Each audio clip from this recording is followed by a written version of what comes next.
Bienvenue à toutes et à tous dans l'édition du soir en ce jeudi 11 juin sur Grand Lille TV. Sans plus attendre, on fait le point sur l'info près de chez vous.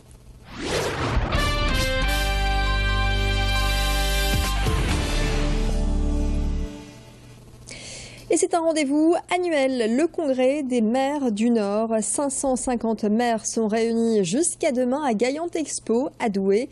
L'occasion depuis ce matin d'échanger sur la baisse des dotations de l'État. Pour les municipalités, réduire les coûts est primordial. Ça passe par exemple par la numérisation et Internet pour diminuer le papier et faciliter les démarches administratives.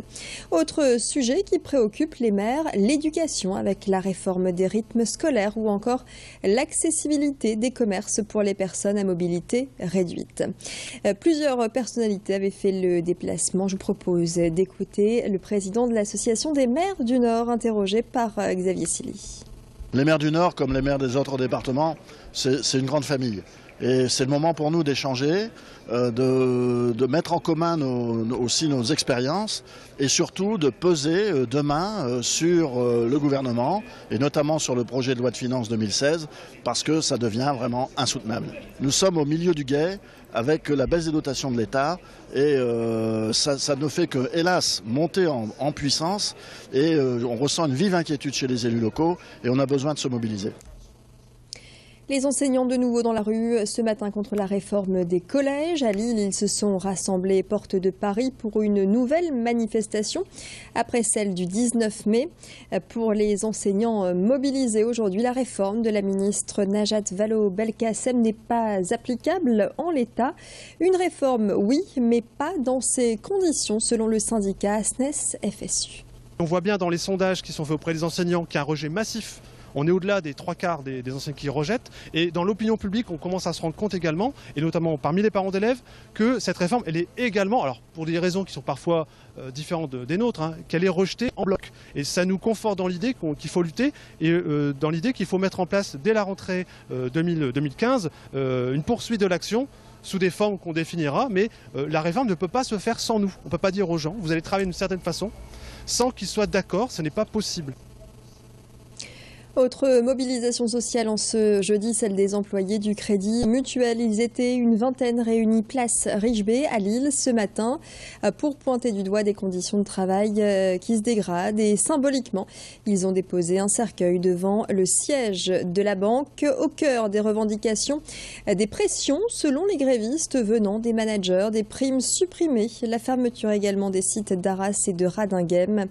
La direction du Crédit Mutuel que nous avons contacté nous a répondu par écrit en affirmant qu'un accord sur la prévention du stress et la qualité de vie au travail avait été finalisé ce jour en présence des avocats. Et puis concernant le rapatriement de salariés d'Arras et de Radinghem jusqu'à Lille, la direction affirme que des solutions individualisées ont été trouvées avec des compensations financières. 82% des habitants du Nord-Pas-de-Calais se sentent très préoccupés par les conséquences du changement climatique. C'est le résultat d'une étude menée par le Conseil régional qui a organisé il y a quelques jours un débat citoyen sur le thème de l'environnement et du réchauffement climatique. Une manière de consulter les nordistes dans ce domaine à 6 mois de la COP21, la 21e conférence des parties de la Convention cadre des Nations Unies sur les changements climatiques qui se déroulera à Paris du 30 novembre au 11 décembre. 75 pays participent à ce sommet international. Le but de ce débat public, près de chez nous, recueillir la parole des habitants pour la transmettre aux décideurs. 13 régions françaises prennent part à ce débat de proximité, soit 1000 citoyens français consultés. Au total, Pauline Lermite a rencontré l'une des participantes dans le Nord. Il y avait 5 grands sujets pour lesquels on a eu un petit film de quelques minutes pour nous donner les plus grandes explications. Et après, on a débattu entre nous par petites tables pour pouvoir répondre aux questions en ayant un maximum de connaissances. Et c'est vrai que certains sujets étaient assez complexes pour un simple citoyen. Le débat citoyen, j'en ai pas entendu parler. Si je n'y avais pas été conviée, je ne saurais pas qu'il a eu lieu. Dans mon entourage, personne ne le savait. C'est vraiment, vraiment dommage parce que c'était un événement vraiment très important auquel je suis très fière d'avoir participé.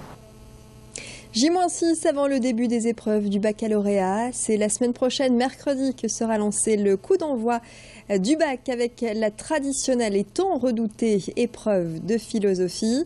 Le beau temps accompagne les élèves de terminale dans leur révision. Pas facile de s'imposer une rigueur, que ce soit en termes d'alimentation ou de sommeil. Et pourtant, il faudra être fin prêt pour enchaîner les épreuves qui demandent concentration et énergie. Alors pour être au top physiquement et intellectuellement, quelques conseils d'une nutritionniste, également professeure de fitness, au micro de Rémi Pem, pour savoir notamment quels sont les aliments à privilégier. Les glucides sous forme de digestion lente, comme les pâtes, le pain, tout ce qu'on appelle les féculents, les légumineuses aussi, tout ce qui est pois chiches, pois cassés, lentilles, haricots de toutes sortes, qui vont permettre justement une diffusion lente des glucides et qui vont éviter les hypoglycémies. Ensuite, il y a les aliments riches aussi en magnésium, comme le chocolat, qui permettent de pallier aussi au stress.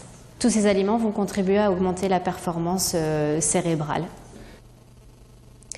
Restez avec nous car l'actualité continue. Dans quelques instants, vous retrouvez le bulletin météo complet avec la tendance jusqu'à lundi, en passant bien évidemment par le week-end.